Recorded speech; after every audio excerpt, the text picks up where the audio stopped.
दोस्तों, legal and legal में एक बार फिर से आपका स्वागत है।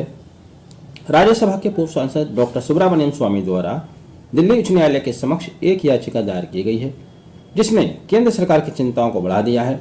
दरअसल यह याचिका डॉक्टर सुब्रमण्यम स्वामी द्वारा आरटीआई एक्ट 2005 के तहत मांगे गए एक सवाल का जवाब न देने के संबंध में दायर की गई है।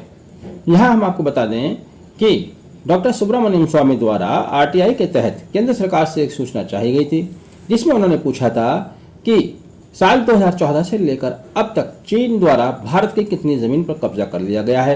उन्होंने जानना चाहा था कि साल 1996 में हुए समझौते लाइन ऑफ एक्चुअल कंट्रोल के परे जाकर चाइना ने कितनी भूमि पर भारत की कितनी भूमि पर अवैध रूप से कब्जा कर लिया है। दरअसल जब उन्होंने यह आरटीआई डाली तो निश्चित समय अवधि बीतने के बाद भी उनको जवाब नहीं दिया गया। उनका प्रार्थना पत्र एक विभाग से दूसरे विभाग को ट्रांसफर किया जाता रहा। तब उन्होंने जनवरी 2023 में प्रथम अपील दायर की। प्रथम अपील का भी हश्र वही हुआ जो उनकी सूचना का हुआ था, यानी कि उनकी अपील एक विभाग से दूसरे विभाग को भेजी जाती रही, लेकिन उसका जवाब नहीं मिला। मार्च 2023 में डॉक्टर सुब्रमण्यम स्वामी द्वारा सेकंड अपील दायर की गई और साथ ही उन्होंने 27 मार्च 2023 को सीआईसी को एक पत्र लिखा, जिसमें उन्होंने कहा कि उनकी द्वितीय अपील का त्वरित निस्तारण किया जाए, तुरंत उनको उसका जवाब दिया जाए। लेकिन सीआईसी की ओर से उस पत्र का कोई जवाब नहीं आया। हालांकि मिनिस्ट्री ऑफ एक्सटर्नल अफेयर्स ने उनको यह बताया कि उनकी सूचना या उनकी द्वितीय अपील को अन्य विभाग को ट्रांसफर कर दिया गया है, जबकि आरटीआई कानून के मुताबिक सीआईसी के समक्ष दायर की जाने वाली द्वितीय अपील का निश्चित रूप से 45 दिनों में निस्तारण कर दिया जाना चाहिए। तब डॉक्टर सुब्रमण्यम स्वामी द्वारा दिल्ली उच्च न्यायालय के समक्ष यह याचिका दायर की गई, जो कि डॉक्टर सुब्रमण्यम स्वामी बनाम यूनियन ऑफ इंडिया के नाम से चल रही है।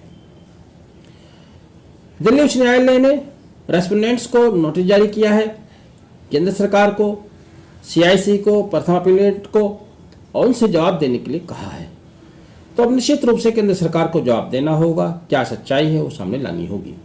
डॉक्टर सुब्रमण्यम स्वामी ने भी अपने अपील में यही कहा था कि जो सूचना मांगी गई है वह बहुत इंपॉर्टेंट है और समय के रहते उसकी महत्ता है। समय बीत जाने पर उसका महत्व समाप्त हो जाएगा। जितनी जल्दी सूचना सामने आ जाए, लोगों को मदद मिलेगी सच्चाई को जानने के लिए। अब यहाँ पर हम आपको एक बात याद दिला दें कि जब गलवान घाटी में चीन ने अवैध कब्जा किया था, इन्फिल्ट्रेशन किया था, जिसमें भारत के 20,000 से ज़्यादा सैनिकों की निर्मम हत्याएं की गई थी चाइना की फौज द्वारा, उसी समय एक भारत के एक आर्मी ऑफिसर ने यह खुलासा किया था कि चीन ने भारत की 40,000 स्क्वायर किलोमीटर जमीन पर कब्जा कर लिया है। लेकिन उस समय के माहौल में इस बात को पूरी तरह से यकीन नहीं किया गया, क्योंकि वो पक्ष विपक्ष में बटकर रह गया। हालांकि उस आर्मी ऑफिसर ने वीडियो फुटेज भी जारी किए थे, परंतु 17 अप्रैल 2020 को आश्चर्यजनक रूप से प्रतिष्ठित रूप से भारत के कानून मंत्री ने, जो उसमें राजनाथ सिंह थे, राज्यसभा को बताया कि चीन द्वारा भारत की 38,000 स्क्वायर किलोमीटर जमीन पर कब्जा कर लिया गया है। ये बड़ा गंभीर विषय था, बहुत गंभीर बात थी जो उन्होंने बताई। ये बात मैं आपको इसलिए याद दिला रहा हूँ कि जब राजनाथ सिंह जो समय के कानून मंत्री थे उन्होंने ये बात बता दी, तो अब डॉक्टर सुब्रमण्यम स्वामी और क्या जानना चाहते हैं। क्या डॉक्टर सुब्रमण्यम स्वामी के अनुसार चीन द्वारा कब्जाई गई जमीन 38,000 स्क्वायर किलोमीटर से भी ज्यादा है, या उनको लगता है कि कोई ऐसी सच्चाई है जो छुपाई जा रही है।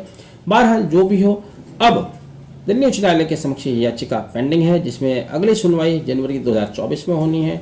सरकार को इसमें जवाब देना ही होगा। जो भी सच्चाई है वो देश के सामने आएगी और आनी भी चाहिए। तब तक केंद्र सरकार के लिए अच्छी खासी सरदर्दी तो बन ही गया है। हालांकि उन्हीं पार्टी के नेता रहे हैं, उन्हीं के समर्थक भी रहे हैं। डॉक्टर सुब्रमण्यम स्वामी वैसे ये नहीं पता चल पाया आज तक किसके समर्थक रहे हैं। जिस सरकार में रहे हैं वो उसी का विरोध भी करते आए हैं। फेयर बात करते हैं, यूँ कहा जा सकता है। बहरहाल आपने वीडियो आखिर तक देखा। Thank you. Have a nice day.